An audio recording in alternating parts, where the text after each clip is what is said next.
Man, when we started this class, I said the Italian city-states. They started the Renaissance, and finally going to see Italy unify. Here, we're going to take this from 1848 up to 1871. Just as we've talked, we're going back to the political sides. We're going back to those revolutions of 1848. You'll remember they were not successful in Italy. The only place they were successful was Greece. Very good. That's the accept. And so we're going back to 1848. We're going back to Italy. And we started with Italy this year, and now we're finally going to see it become unified right now. So this is a big, big moment for us. So where we left off with Italy is after the Congress of Vienna. The provinces, some of the provinces of Italy have been given to Austria. So we have some of these northern, provinces have been given to Austria in the Congress of Vienna. And so we have up north, we have Austria ruling. In the middle, we have the Papal States still, and in the south, we have some still independence here. And so nothing is unified, not geographically, not economically. The north is very industrialized. The south is very rural. So this is kind of where you get like that stereotype. So if you remember from my lecture about immigration, most of the Italians that came to America during this time period of the revolutions came from the Boot, from the south. And that's where you kind of get like the Jersey Shore stereotype Italian. Dark skin, dark hair, different dialects, a deeper dialect.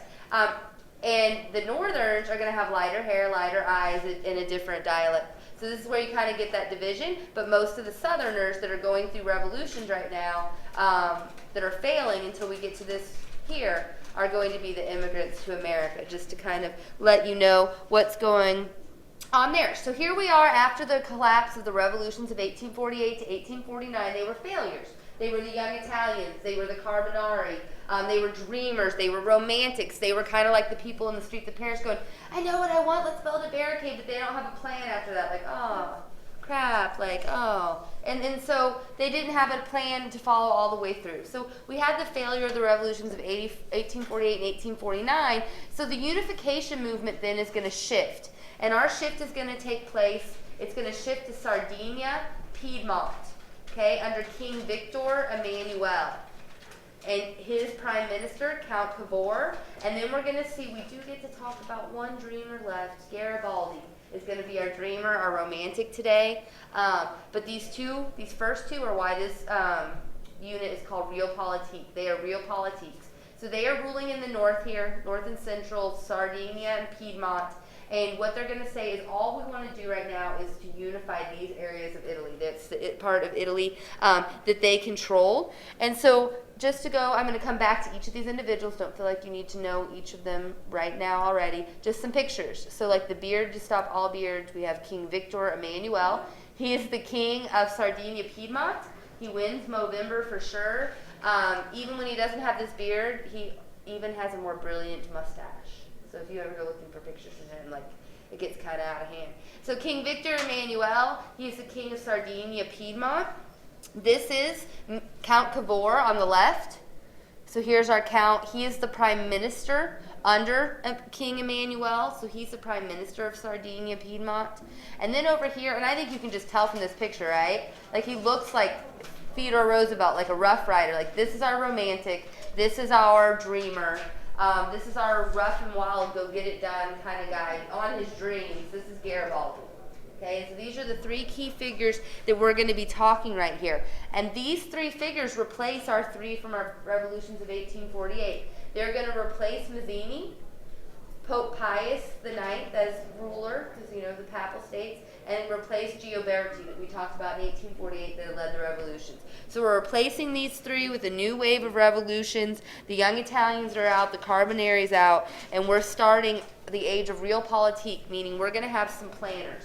We're going to have some political moves, kind of like we talked about politics earlier in European history. They're going to have very calculated plans of what they want to happen. Okay. So next, Count Cavour, I want to talk about him first, because King Emmanuel is the king.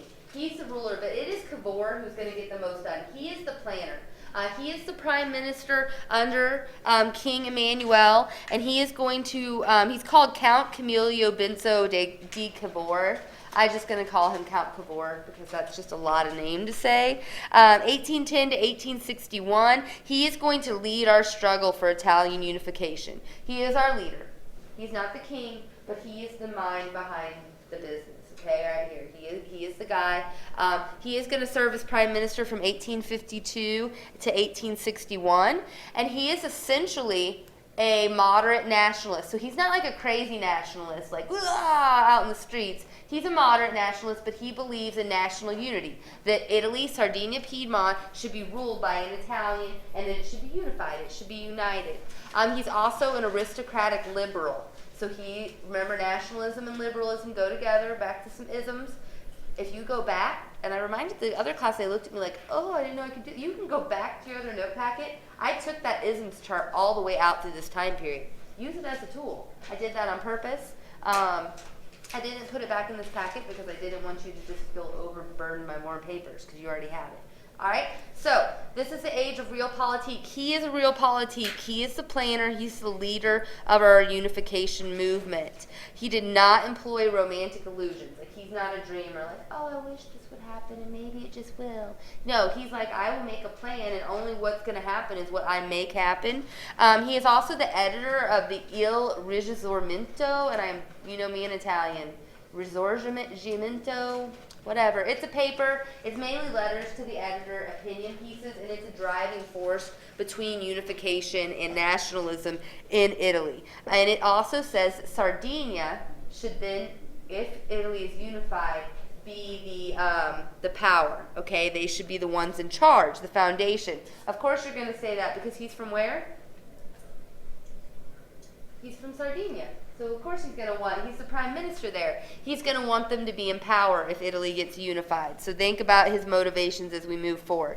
So he is going to guide Sardinia, Piedmont into a liberal and economically viable state.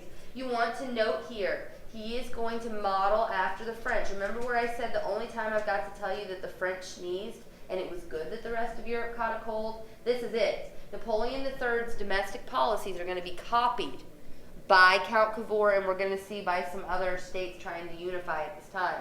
And so he is going to model after the French. He is going to improve infrastructure. That's not up there. He's going to improve infrastructure, like we widen the roads in Paris. He's also going to do that, canals, sewers, all of these things. He is going to reform the judicial system. He's going to model his constitution on the Constitution of the French, the 1830 Constitution, I should say. Does anybody know how many constitutions we've had in France by 1830? Just a guess. It's for fun. A lot.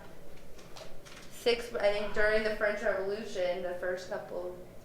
We've had 50 so far. So if you think about like what a feat it is that we've had one constitution with amendments, of course, they've had 50. And so the one that he chooses to model it after is the 1830 Constitution. So he's going to model Sardinia's constitution on that. He is going to give us also some controls on the Catholic Church. Remember how Napoleon III tried to rein in the Catholic Church and took back education from the church in France? We're going to have Cavour give us the law on covenants and Siccardi law to reduce the power of the Catholic Church. Just some examples if you want to put to the side here to help you remember. These are things such as no longer can you be charged for church crimes. Like there shouldn't be church courts. That priests and the Pope and bishops should not have immunity if they do something wrong. That's going to limit the powers of the church right here. Yes, sir? Just occurred to me. Were there any Protestants in Italy, or was it a really major?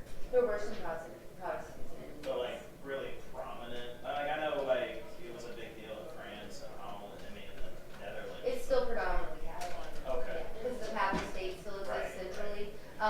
But what's happening is Italians are starting to identify more with being Italian than they are with being Catholic.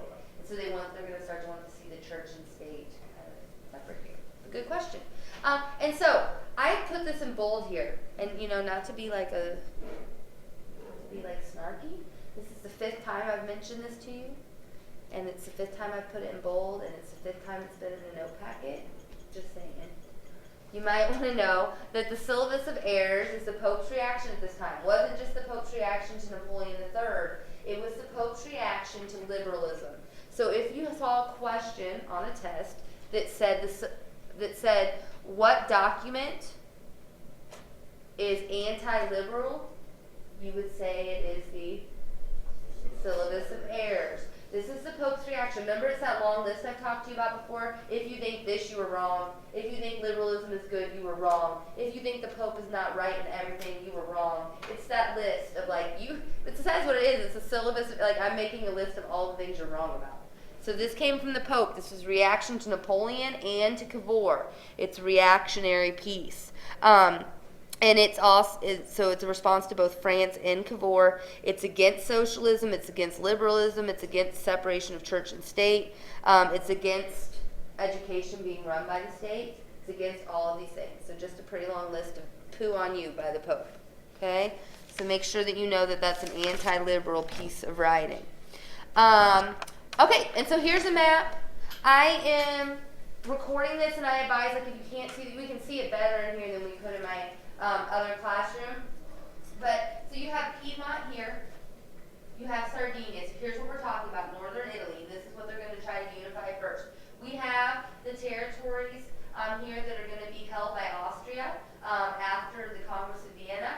Then we have the Papal States, okay, still with the papacy. And then we have our independent areas here. And then here, this is including, so Sardinia and Piedmont here. Okay, and then we're going to see each of these time periods. Pink is the last territory to be gained, purple is mid, and green is what we're talking about right now, first unified. And so if you want to see this map, then you can look back at the video or the PowerPoint on there. I think it's as big as it would go. So what we need to talk about now is Cavour and what he is going to do to try to unify Italy. So he, like I said, is going to seek unity for the northern part of France, because he's from where? Yeah, the northern part of France. So why not start where your home is? And he is going to go step by step because he is a real politique, hence the name of this unit. So how do you do this? How are you going to go about this? There's a lot of pieces that you have to do. And the first part he's worried about is part of northern Italy is controlled by Austria because of the requirements of the Congress of Vienna. And so he is going to have first to address how to get these back. So in 1855, he is going to join, Cavour is going to join Britain and France in the Crimean War against Russia.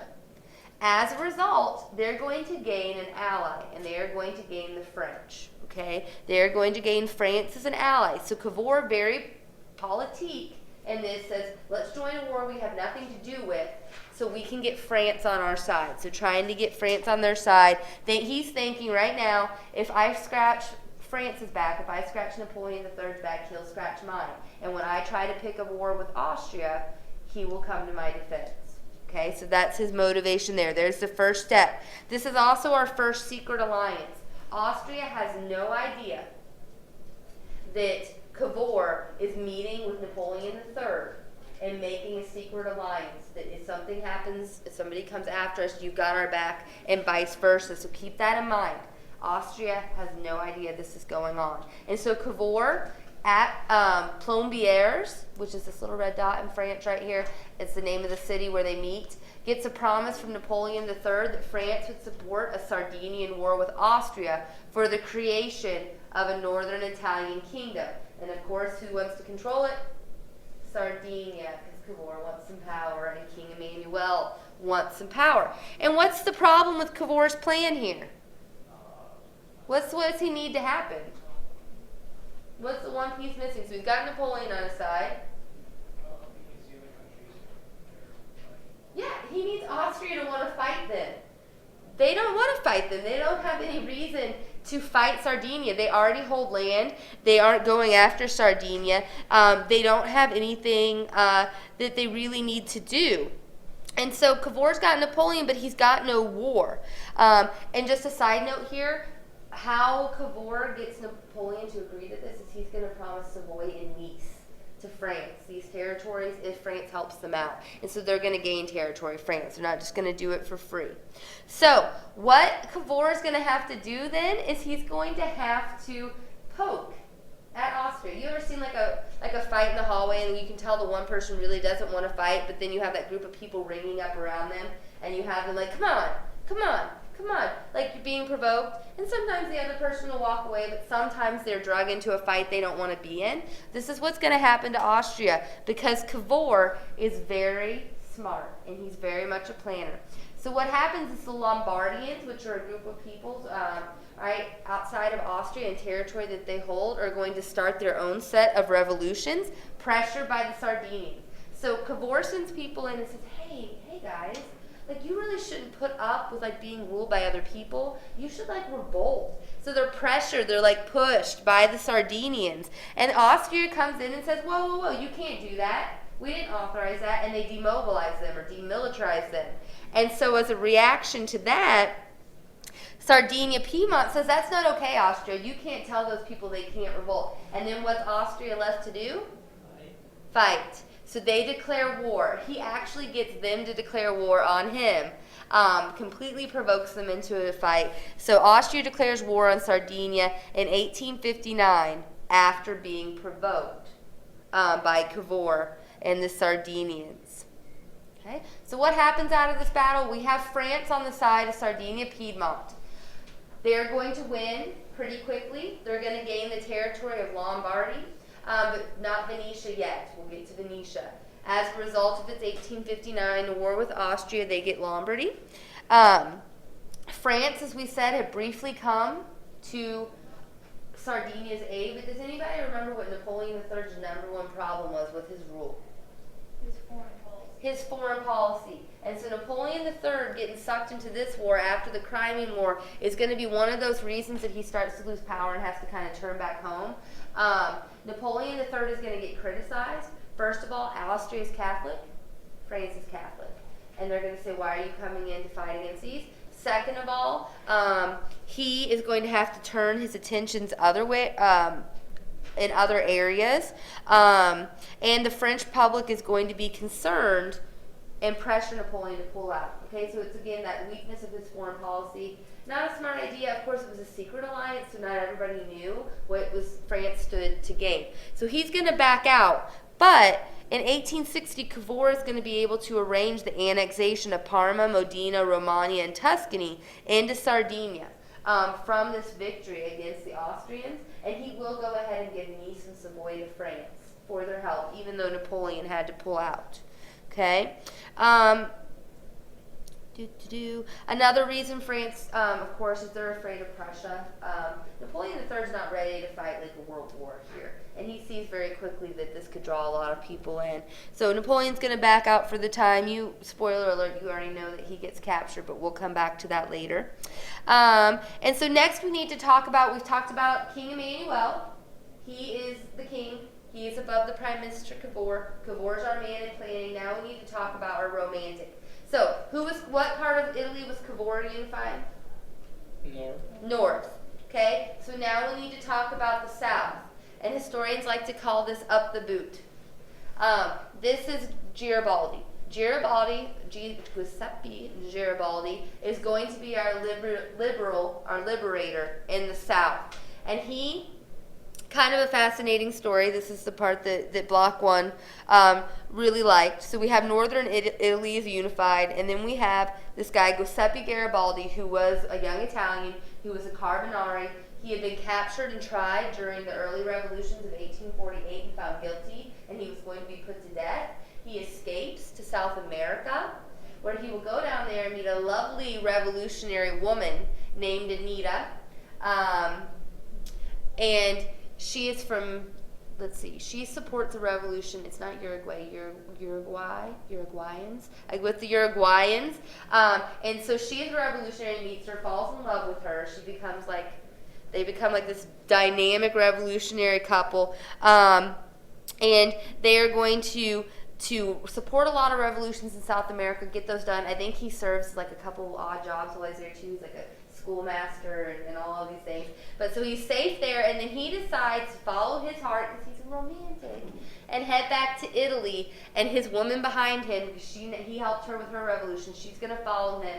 They're going to come in, and they're going to be, because they're coming in by ship, they're going to have to move up from the, he's from the southern part of Italy, move up and up the boot, and she is going to be with him, and they're going to start to lay siege and try to unify the southern part of Italy. He is called the hero of two worlds because he helps revolutions in South America as well as he helps revolutions in Italy. But he does his without a lot of planning. Like, his plan is pretty much, I'm going to get to Sicily, then I'm going to make it to Italy, and I'm just going to keep waging battles, and I'm going to win. And so he's definitely more of the romantic and dreamer, unlike our planners. So in 1860, he lands. He and 1,000 of his troops, called the Red Shirts. No creative reason. They wore red shirts. They are going to land.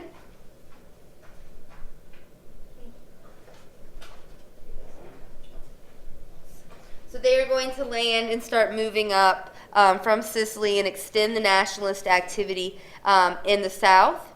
Here's a quote, and I wrote this down because I thought this just really emphasizes his romanticism. I offer, and this is what he's saying to his followers, to the red shirts, I offer neither pay, quarters, or food. I offer only hunger, thirst, forced marches, and death. So really appealing, right? Like, I'm joining up right now. Let him who loves his country with his heart, not merely with his lips, follow me. And so that's like one of the most romantic statements you can say. I can offer you nothing but to follow your heart, like follow me into battle. By September, he is able, however, to take control of Naples and the kingdom of the two Sicilies. So he's being very successful. Our problem is, though, if you're Cavour, who has unified the North, are you happy with a new figure coming into the South? No. No, because remember, he wanted Sardinia to be in control. And so his worry that if southern Italy gets ahead, then they'll expect to be in command of Italy. And so Cavour is very distrustful of Garibaldi, and he is going to tell King Emmanuel, like, look, you got to shut this guy down. Like, he could be a problem for us. We got it good right now. We've got at least the North unified, and we're in control of it. Like, you got to do something about this guy. But King Emmanuel is going to actually encourage Garibaldi.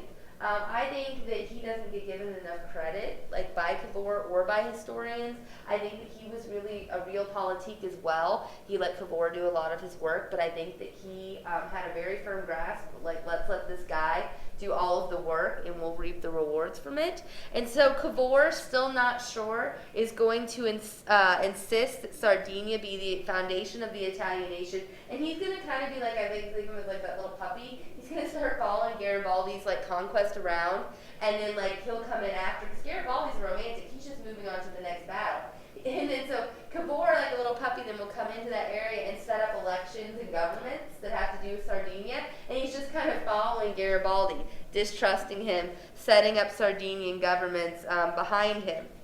So what's going to happen is Garibaldi keeps marching while Cavour is organizing all of these elections, and he still distrusts him. And so Cavour is going to feel like, he's like, man, this guy's unstoppable. Like, I'm here, I'm behind him. Like, there's nobody standing in his way. So Cavour feels that King Emmanuel must meet Garibaldi to stop him. Like, this time he's like, look, I've done all this work for you. You need to tell this guy to back off. So they call a meeting, and they decide to meet in neutral ground. Remember, the Papal States are in the middle of Italy, so between the north and between the south. So they call a meeting in the Papal States, and Garibaldi is actually so romantic and idealistic that King Emmanuel was right. They tell him that if you continue to do this, we will be divided forever into northern and southern Italy. And so he is so romantic and so idealistic that he refuses to let his personal ambition stand in the way of united Italy, and he allows all of his gains to be taken into conquest, to be absorbed into Sardinia, Piedmont, to be absorbed into Cavour and King Emmanuel's kingdom. What's he do as a true romantic? He goes and he retires on a farm in southern Italy. And, he will come back to be a revolutionary again. One day, I think Anita dies. He remarries a woman. like for one day, I think, but then he finds out she was pregnant with another guy's baby, and then, yeah, so he has, you know, the one true love of his life is gone. That's the important one, right? But he retires to a farm for some time, lets Sardinia take over. So he truly was so romantic, he wouldn't let ambition stay in the way. So now that King Emmanuel has taken in the conquest of Garibaldi, he is declared king of Italy. So now the whole south and the north are unified, except for Rome and Venice. We'll talk about those in just a minute. So you should probably make a distinction here in your notes between the dates. So right here, 1861, we have everything but Rome and Venice unified. So King Emmanuel is put at the head of all of it and presided over an Italian parliament based on the French parliament, which represented all of Italy, of course, except for the territories we don't have yet, Rome and Venice. Okay? This is a pretty big accomplishment. Yes. That much of Italy unified. Huge accomplishment, and it took both a realpolitik and a romantic to get it done. So it's kind of one of those happy mixes. I can be happy about a little romance because it came with a little realism. So what's going to happen? How this is able to happen? Prussian war with France is going to, you know, pull France's attention away, and Sardinia had agreed to open up a front against Austria during the Austro-Prussian War in return for the annexation of Venice. So this is how they're going to get Venice, is going to come to the Austro-Prussian War. So we'll get that in 1866. So you can put Venice in there, 1866. And then 1871 is our final unification. Rome is going to be captured by Italian troops and become the capital of the Kingdom of Italy. And this is because there is so much fighting going on. France, as we said, had just been defeated by Germany in the Franco-Prussian War. So the Franco-Prussian War is going to really divert the other nation's attention and allow Italy to take Venice and Rome. And so we'll get Rome in 1871. And this is our, you might want to write final unification. I think I bolded 1871 for you in your notes. This is final unification of Italy. And this is our political, however, political unification. And it got done romantically and with realism. So if you were to say, what was the revolution after 1848 that combined both realism and romanticism, you would say Italy. Okay, make sure you keep that in mind, Garibaldi and Cavour. But we still have a very divided Italy. Okay, and this is why we get like the stereotypical Jersey Shore and other Italians. Okay, Jersey Shore down here, other Italians. It's still it's industrialized and rich in the north. It is rural and poor still in the south. We still have different different forms of the language.